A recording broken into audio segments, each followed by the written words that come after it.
दोस्तों, अगर आप महाशिवरात्रि के दिन यह उपाय कर लेते हैं तो यकीनन आप पर मां लक्ष्मी और महादेव की असीम कृपा होगी और आप धनवान बन जाओगे। आप धनवान ना बने तो मुझे बताना, बस आपको वह उपाय करने हैं जो इस वीडियो में आपको बताए जाएंगे। तो दोस्तों, ये वीडियो एक बार अपने फायदे के लिए जरूर पूरा देखना। ये वीडियो देखने के बाद आपको समझ में आ जाएगा कि वास्तव में महाशिवरात्रि पर इन वृक्षों को छूने से आपको करोड़पति होने से कोई नहीं रोक पाएगा। ये वृक्ष महाशिवरात्रि पर छूने पर हर कोई हो जाता है, रातों रात करोड़पति धनी हो जाता है, उसका भाग्य चमक जाता है। दोस्तों, आज के इस वीडियो में मैं आपको 3 ऐसे वृक्षों के बारे में बताऊंगा। 3 में से कोई भी एक वृक्ष को आप छू लेते हैं तो तत्काल आपकी गरीबी मिट जाएगी। इसमें आपको एक भोग भी चढ़ा करके आना है। मैं सारी जानकारी आपको एक वीडियो में बताऊंगा। दोस्तों, हमारे हिंदू धर्म में पेड़ पौधों को देवी देवता मानकर के पेड़ पौधों को देख स्वरूप मानकर कि हम इनकी पूजा करते हैं। पर विज्ञान भी कहता है कि पेड़ पौधे मनुष्य को फ्री में प्राण वायु प्रदान करते हैं। बिल्कुल ही पेड़ पौधे हमें फ्री में प्राण वायु प्रदान करते हैं। पेड़ पौधे हमें ऑक्सीजन देते हैं एवं हमारे द्वारा निकाले जाने वाले कार्बन डाइऑक्साइड एवं अशुद्ध वायु हमसे लेते हैं, मनुष्य को शुद्ध ऑक्सीजन प्रदान करते हैं। पेड़ पौधे धूप में तपते हैं एवं मनुष्य को शीतल छाया प्रदान करता है। पेड़ पौधे हमें कई प्रकार के फल फूल एवं जलाने के लिए लकड़ी भी प्रदान करते हैं। तो हमारे शास्त्रों में पेड़ पौधों को बहुत गुणकारी कहे गए हैं। अन्य बीमारी का उपचार पेड़ पौधों के माध्यम से, जड़ी बूटी के माध्यम से कर सकते हैं। दोस्तों, भगवान श्री कृष्ण भी पेड़ पौधों को बहुत ही महत्व दिए हैं। वृक्ष में जो पीपल के वृक्ष हैं, इसे वृक्षों का राजा कहा जाता है, क्योंकि पीपल वृक्ष की आयु अन्य वृक्षों की तुलना में बहुत अत्यधिक होती है। भगवान श्री कृष्ण ने स्वयं गीता में कहा है, मैं वृक्षों में पीपल का वृक्ष हूं, क्योंकि स्वयं पीपल के वृक्ष में भगवान विष्णु एवं माता लक्ष्मी जी निवास करती हैं। तो आपको महाशिवरात्रि के दिन आज की अगर आप वीडियो देखेंगे, आज की जो वीडियो का विषय है बहुत ही सुंदर है। आपको महाशिवरात्रि के दिन यह वृक्ष छू करके आ जाना है। आपकी गरीबी, रोग, दोष एवं समस्त विकार समाप्त हो जाएंगे। दोस्तों, हमारे धर्म में ऐसे अनेक वृक्ष हैं जो कल्याणकारी एवं मंगलकारी कहे गए हैं। ये वृक्ष मनुष्य के सभी प्रकार के कष्टों को दूर करते हैं, परेशानी को दूर करते हैं और दूर करने में समर्थवान भी है। तो आज की वीडियो में मैं ऐसे 3 पवित्र वृक्षों के बारे में बताऊंगा जिसको आपको महाशिवरात्रि के दिन शाम के समय में छू करके आ जाना होता है, और साथ में आपको एक कपूर और आपको एक लौंग रखना है। मैं यही जानकारी नवरात्रि के समय में बताया था, लेकिन नवरात्रि के समय में मैंने आपको टोटके नहीं बताए थे। मैं टोटके ऐसे बता रहा हूं कि इसी के साथ में आपको एक कपूर और एक लौंग वहां पर रखकर जाना है और इस वृक्ष के नीचे जलाना भी है। और मैं आप लोगों को इस वृक्ष को भोग के लिए, अर्थात इस वृक्ष को आप अपनी समस्या बोलेंगे, छूते ही आपकी गरीबी मिटेगी। बहुत अच्छी जानकारी है और आपको भोग स्वरूप इसमें क्या लगाना है वह भी मैं जानकारी इस वीडियो में विस्तार से बताऊंगा। लेकिन उससे पहले अभी तक आपने अपने पसंदीदा चैनल को सब्सक्राइब नहीं किया है तो चैनल को सब्सक्राइब करके बेल आइकन जरूर दबाइए। सच्चे हृदय से कमेंट बॉक्स में लिखना ना भूलें, हर हर महादेव, ओम नमः शिवाय। समस्त सम्माननीय देशवासियों को महाशिवरात्रि की हार्दिक बधाई एवं अनंत शुभकामनाएं। देखिए, अगर आप कठिन मेहनत करने के बाद भी एक दिन में 200 से 100 रुपए कमा रहे और वही एक व्यक्ति कम मेहनत करके 2000 रुपए कमा रहा है, तो कौन सा अच्छा है? 2000 कमाने वाला, 2000 रुपए कमाने वाला व्यक्ति कई प्रकार के उपाय करके सारी चीजों को, पैसों को तेजी से खींचने का काम करता है। दोस्तों, देखिए, मैं अपने चैनल के माध्यम से आप सभी लोगों को अच्छी अच्छी जानकारी इसीलिए सिखाता हूं। कई लोग हमें कमेंट करके पूछते हैं, गुरुजी, हमें एक वक्त की सही तरीके से रोजी रोटी नसीब नहीं हो पाती। हमारे पड़ोसी जो लाखों रुपए कमा रहे हों, क्या इसमें हमारे भाग्य की गलती है? देखिए, भाग्य को आप मेहनत के द्वारा दूर कर सकते हैं, लेकिन पूर्व के समय में हमारे द्वारा किसी भी प्रकार की अनहोनी हो गई होती है या किसी भी प्रकार की हमारी कुंडली में दोष लग गया हो, तो उसे दूर करने का काम करते हैं। ये पेड़ पौधे दोस्तों, ये पेड़ पौधे जितने भी होते हैं, यह अगर महाशिवरात्रि के दिन इन 3 वृक्षों में से अगर आप इसे जाकर के छू लेते हैं तो आपके जीवन में जो दोष लगे हैं, आपके जीवन में किसी भी प्रकार का आपको श्राप लगा है, हाय लगा है, बदुआ लगी है, तो उसे यह पेड़ पौधे अपने अंदर में खींच लेते हैं। ये अपने अंदर खींच करके अपनी डाली को आपकी बदुआ के कारण अपनी छोटी सी डाली को तोड़ देते हैं, यानी कि इनकी छोटी सी डाली सूख जाती है और आपकी बददुआ के कारण जो सामने वाले ने आपको बददुआ दी थी और आप इसे छू करके आते हैं इन वृक्षों को, तो आपकी बददुआ इन वृक्षों में चली जाती है, इनकी एक डाली सूख जाती है। आप देख लेना और आप खुद देखना, एक वृक्ष को छूते ही बिल्कुल ही महाशिवरात्रि पर आपके जीवन में ऐसा परिवर्तन आएगा कि उसी टाइम से आपके काम बनना शुरू हो जाएंगे। तो चलिए मैं आप लोगों को वृक्षों के बारे में बता दूं। मैं पहले वाली वीडियो में भी बता चुका हूं कि नवरात्रि के समय में यह जो परिजात का वृक्ष होता है बहुत ही उत्तम वृक्ष माना जाता है। परिजात का वृक्ष समुद्र मंथन से उत्पन्न हुआ था। आप सभी दर्शकों को यह जरूर पता होगा और ये देवराज इंद्र के नंदनवन में स्थापित किया गया था। ये जो देवराज इंद्र के जो नंदनवन है माना जाता है, स्वर्ग में वहां पर स्थापित करके रखे गए थे। परिजात वृक्ष भगवान श्री कृष्ण ने मानव जाति के जन कल्याण के लिए धरती लोक पर लाए थे। अगर किसी को हिंदू भाइयों को इनके बारे में जरूर पता होगा, सत्यभामा की कथा पढ़ी है तो जानकारी मिल सकती है। आप सर्च करके गूगल में भी देख सकते हैं। ऐसा माना जाता है कि मनुष्य के शरीर में कितनी भी ज्यादा थकान हो, बिल्कुल इस वृक्ष को छूते ही तत्काल समाप्त हो जाती है। बहुत से लोग इस वृक्ष को थकान होने पर बिल्कुल इस वृक्ष को छूते हैं। बड़े बड़े राजनीतिक से जुड़े हुए लोग हैं। हमारे चैनल में बहुत से लोग राजनीतिक क्षेत्र से जुड़े हुए हैं, धर्म क्षेत्र से जुड़े हुए हैं। वे सभी लोग हमें जानकारी साझा भी करते हैं। दोस्तों, इस वृक्ष के नीचे ध्यान से सुनिएगा। इस वृक्ष के नीचे आपको महाशिवरात्रि के दिन जाना है और आपको घी का यहाँ पर दीपक जलाना है। अगर आप घी का दीपक जलाने में सामर्थ्य नहीं है तो कोई बात नहीं, आप कोई भी तेल का दीपक जला सकते हैं, सरसों के तेल का दीपक जला सकते हैं। एवं आपको करना क्या है, एक लौंग रखना है और एक कपूर रखना है और आपको मनोकामना बोला है कि हे वृक्षराज, आप हमारी यह मनोकामना करें। आप मनोकामना वहां पर बोल देना, मैं यहाँ पर आपको नहीं कहूंगा। और इस वृक्ष को आपको छूना है और छूने के बाद इस वृक्ष को, परिजात का वृक्ष को मक्खन का भोग लगाना है। परिजात के वृक्ष पर स्वयं भगवान विष्णु जी, माता लक्ष्मी जी निवास करते हैं। शास्त्रों के अनुसार भगवान कृष्ण के ये स्वरूप कहे गए हैं क्योंकि भगवान कृष्ण ने मानव जाति के कल्याण के लिए पारिजात के वृक्ष को नंदन वन से लाए थे।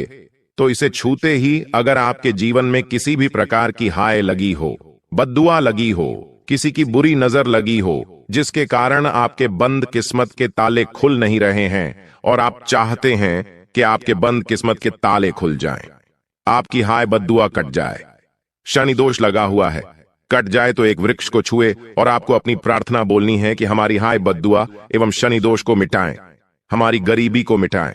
इस प्रकार से छूते हुए आपको प्रार्थना करना है और एक लौंग और आपको एक कपूर तो जलाना ही है और उसके ऊपर में एक लौंग डाल देना और आपको मक्खन का भोग इसे लगा देना है। आप उसे देखना, उसी टाइम से आपका शरीर हल्का लगना शुरू हो जाएगा और आपकी हाय बद्दुआ मिट जाएगी। अब आप में से अधिकतर लोग बोलेंगे कि गुरुजी, हमारे घर के आसपास कोई परिजात का वृक्ष नहीं है, तो हम क्या करें? तो चलिए मैं दूसरा वृक्ष बताता हूं। तो दूसरे वृक्ष में है गुलर का वृक्ष। गुलर के वृक्ष को यहां पर मैं क्योंकि इतना उत्तम बताता हूं क्योंकि गुलर के वृक्ष को स्वयं भगवान नरसिंह देव का वरदान प्राप्त है। क्योंकि गुलर के वृक्ष को नरसिंह देव ने स्वयं वरदान दिया है कि आपके वृक्ष पर, हे वृक्षराज, मैं और आपकी जो माता लक्ष्मी है, हम आपके वृक्ष पर निवास करेंगे। और ऐसा भी कहा जाता है कि गुलर के वृक्ष के पास थे, अगर मुर्दे को ले जाया जाए तो उसे सारे पुण्य को यह वृक्ष खींच लेता है। आप में से बहुत सारे लोगों को लोक कथा जरूर पता होगा।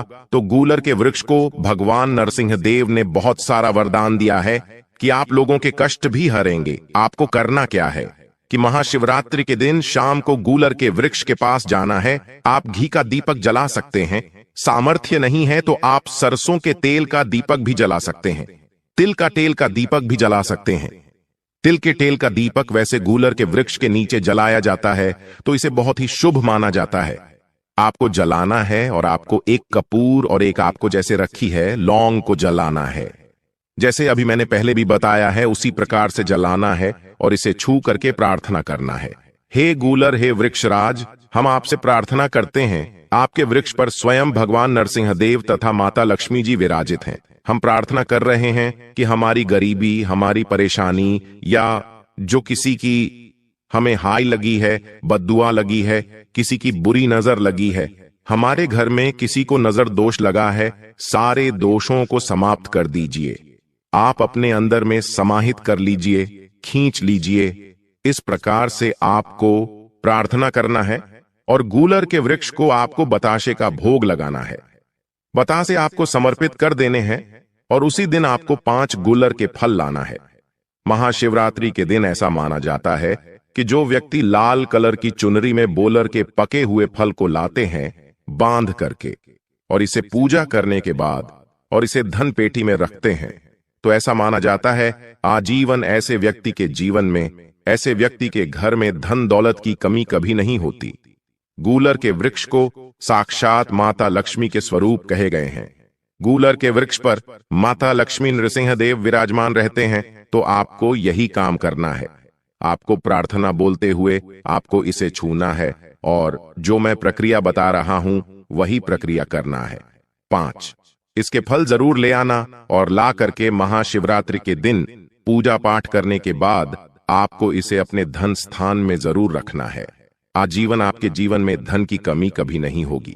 दोस्तों चलिए मैं आप लोगों को इसके बाद तीसरा पौधा बता देता हूं। तीसरा पौधा है बेल का वृक्ष। मैं आप लोगों को कई बार कई कथा में बता चुका हूं कि ये जो बेल के वृक्ष हैं माता पार्वती के स्वरूप कहे गए हैं, तो ये वृक्ष माता पार्वती के पसीने से उत्पन्न हुए हैं।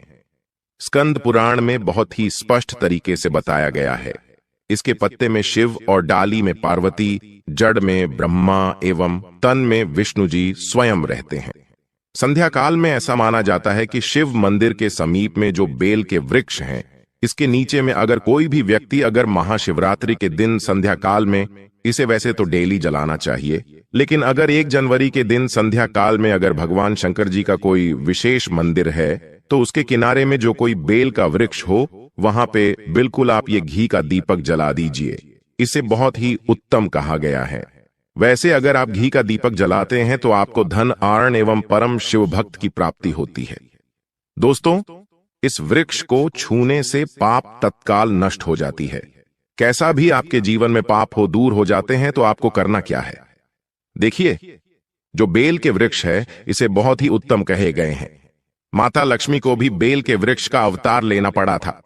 एक कथा के अनुसार, इसके बारे में मैं एक कथा भी बता दूंगा कि क्यों माता लक्ष्मी को बेल के रूप में बेल के वृक्ष में अवतरित होना पड़ा था।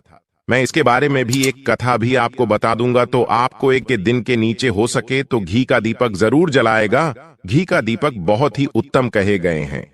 अन्य वृक्षों को जैसे आपने मक्खन चढ़ाया, बताशे का भोग लगाया, बेल के वृक्ष को माता पार्वती तथा भगवान शंकर के स्वरूप ही कहेंगे। बैल के जो वृक्ष की जड़ होती है, इसके जो मूल भाग होते हैं, इसमें समस्त तीर्थ आकर के निवास करते हैं। इसीलिए सावन के महीने में कहा जाता है जो लोग अगर तीर्थ धाम नहीं जा सकते, तीर्थों के दर्शन नहीं कर पाते, तो ऐसे व्यक्ति बेल वृक्ष के नीचे में 1 महीने तक घी का दीपक जला लेते हैं तो संपूर्ण जीतने भी तीर्थ होते हैं। इसके घूमने का बराबर पुण्य की प्राप्ति होती है। मैं इसीलिए सारी जानकारी, गुप्त रहस्य जानकारी बताता हूं जिससे आप सभी दर्शकों को कल्याण, आप सभी दर्शकों का बिल्कुल आध्यात्मिक उन्नति हो। सभी को धन की जरूरत नहीं होती, किसी को पुण्य की प्राप्ति की जरूरत होती है। कोई आध्यात्मिक उन्नति करना चाहते हैं, इसीलिए इस प्रकार के छोटे छोटे गुण भरे रहस्य जानकारी वीडियो बता देता हूं। दोस्तों अब करना क्या है? दिन इस वृक्ष को छूना है, माता पार्वती से प्रार्थना लगाना है कि है माता पार्वती आप ही शक्ति स्वरूपा हैं, लक्ष्मी है, धन की देवी हैं, आप ही संसार को चलाने वाली देवी हैं। इस प्रकार से प्रार्थना करते हुए इस वृक्ष को छूना है और बोलना है मेरी गरीबी मिटाए माता, मेरी निर्धनता को मिटाए, मेरे जीवन में चल रही परेशानियां, सारी परेशानियों को दूर करें। इस प्रकार प्रार्थना करते हुए आपको एक कपूर और एक लौंग को भी जला देना है और एक काम जरूर करना है। जलाने के बाद इस वृक्ष को आपको बोलना है कि मैं भोग स्वरूप आपको धतूरे के पत्ते एवं धतूरे के फल समर्पित करूं। आप स्वीकार करें दोस्तों, इस वृक्ष के जड़ के नीचे में भी आपको धतूरे के फल एवं पुष्प को, पुष्प है तो पुष्प भी रख सकते हैं, फिर पत्ते रख दीजिए और अब वृक्ष आपको छूना है। प्रार्थना करते हुए कि हमारी गरीबी मिटाए, हमारी निर्धनता मिटाए। दोस्तों, बिल्कुल ही आपके जीवन में कभी गरीबी नहीं आएगी। और एक प्रार्थना जरूर करना है, किसी की हाय लग गई हो, बद्दुआ लग गई हो, किसी का दोष लगा हो जिसके कारण हमारी आध्यात्मिक उन्नति नहीं हो पा रही हो, तो आप जो है हाय बद्दुआ किसी का दोष लगा हो उसे तुरंत दूर करें। शनि, राहु, केतु का अगर दुष्प्रभाव लग रहा हो, नवग्रहों में से कोई नवग्रह हमें पीड़ित कर रहा हो, या फिर किसी भी हमारे पूर्वजों द्वारा किसी भी प्रकार का हमें पितृ दोष लगा हो, क्योंकि पितृ दोष लगने के कारण व्यक्ति की आत्मिक उन्नति भी नहीं हो पाती, तो आप बोलना कि समझते प्रकार के दोषों को आप दूर करें, अपने अंदर में खींच लीजिए और आप हमें दोष मुक्त कर दीजिए। तो इस प्रकार से आपको यह प्रार्थना करना है और एक काम आपको जरूर करना चाहिए। आपको दीपावली के दिन धर्मशास्त्रों में कहे गए हैं, बहुत सारे लोग भी बताते हैं, हमारे गुरुजी भी कहा करते थे, दीपावली के दिन अगर बेल के वृक्ष की जड़ में मिश्रित युक्त जो मिश्री आती है खाली खली, आप सभी दर्शकों को जरूर पता होगा, शक्कर टाइप की होती है, तो आपको मिश्री डाला हुआ दूध अगर आप इनकी जड़ में डालते हैं तो ऐसा कहा गया है कि ऐसा व्यक्ति कभी निर्धन नहीं होते। ऐसे व्यक्ति के जीवन से किसी भी प्रकार से अगर लक्ष्मी रुष्ट हो चुकी हो, रोग दूर हो जाते हैं। ऐसे व्यक्ति पर मां लक्ष्मी भी प्रसन्न होती है। ऐसे व्यक्ति के जीवन में धन का अभाव नहीं होता। ऐसे व्यक्ति फिर निरोग रहते हैं, निरोग काया प्राप्त होते हैं। आप चाहते हैं तो यही क्रिया नियम के वृक्ष पर भी कर सकते हैं। नियम के वृक्ष पर माता लक्ष्मी निवास करती है, समस्त देवी शक्ति निवास करती है। नियम के वृक्ष में अगर आप जो है महाशिवरात्रि के दिन ध्यान से सुनना, महाशिवरात्रि के दिन सायंकाल में आपको एक गिलास या फिर एक लोटे सामर्थ्य के अनुसार तांबे के लोटे में आपको दूध डालकर की इनके अंदर इन्हें जो है अभिषेक करना चाहिए, इनके जड़ में डालना चाहिए, लेकिन आपको मीठा दूध ही डालना है। मिश्री मिला हुआ दूध आपको चढ़ाना है, इनकी जड़ में डालना है और गरीबी मिटाने की प्रार्थना करना है। या फिर जो लोग कर्जे का भार है वो लोग बोल सकते हैं कि हमारे कर्ज एक आभार दूर हो, या फिर जीवन में जो किसी भी प्रकार की जो परेशानी है वो परेशानी भी बोल देना। वो परेशानी तत्काल ये समाप्त करते हैं और आपको इसे छू करके आ जाना है।